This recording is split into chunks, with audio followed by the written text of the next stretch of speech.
Roz here. Thanks for joining me in the studio today. Well, I need to do some coffee dyed paper. I've still got a bit of tea dyed left, but I thought I'd do some coffee dyed. And I used to do the whole big thing, get the tray out and mix up the solution and do page after page after page after page after page and spread them all around the living room to dry. And now I'm well and truly over that. So I just do make them on demand. So I do them with a spray bottle. So here's my coffee mix I've made up. Got a bit of water, and I've got a jar of really old coffee granules. They're a bit stale, so I thought I'd use them there.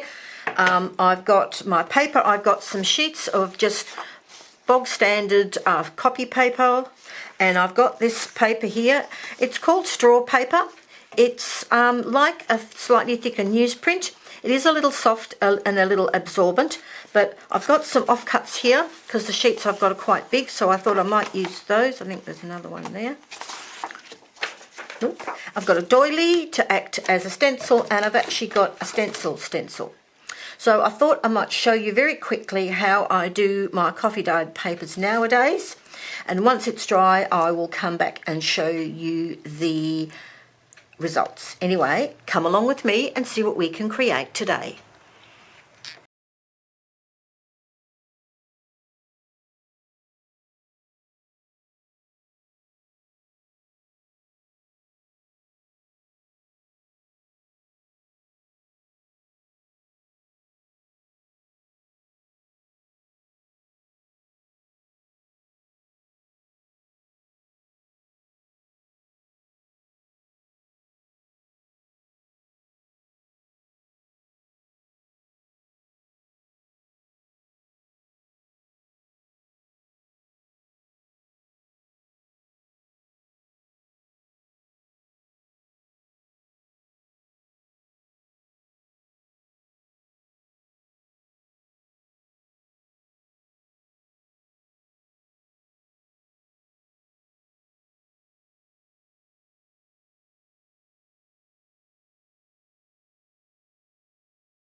After I've allowed the coffee dyed paper to dry, this one where I sprinkled on the instant coffee actually worked quite well. After I added the water, the coffee lumps actually melted and I ended up with like bubbles. So I got the old trusty brayer and ran the brayer across it, which sort of popped the bubbles and spread it around. And I'm actually really happy with the result. I think that's really good. A little bit shiny here and there, but I think that's a good one.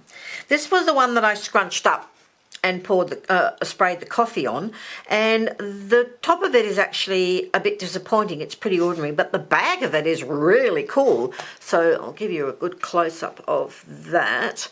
So I actually think the back of that is quite successful. Very leafy and vein-like, which I quite like.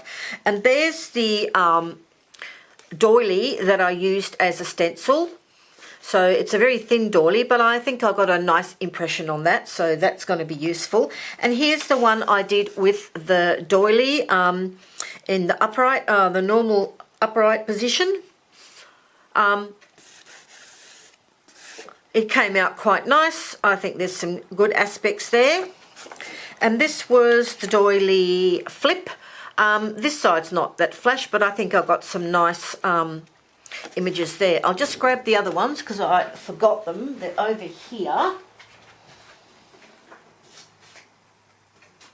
So these are the ones I used the big stencil on.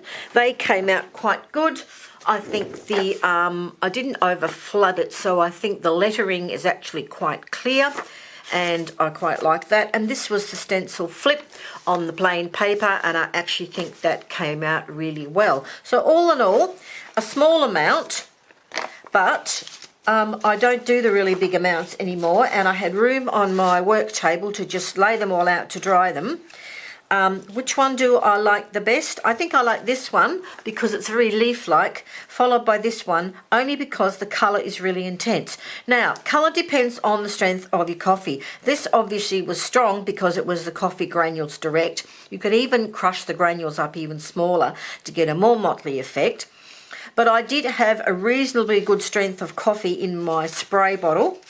And as you can see where some of them are a bit more patchy because of the way I sprayed it or I hit it with the water. Anyway, so if you want a lighter one, you obviously make a lighter strength of coffee, and if you want a darker one, you can go full-blown granules, or you can just make a nice dark brew. Anyway, sort of worked. I'm quite happy with all that. I can use those in my journals for collage or pages or anything I like. And the idea of this is you don't have to do big batches. You don't have to cover your whole living room and try and dry them. And you just do it little by little as you need it. And I've still got my mixed up coffee mixture. I think I've moved it. My mixed up coffee mixture so I can use it another time. Anyway, hope that was helpful. Thanks for watching. See you next time.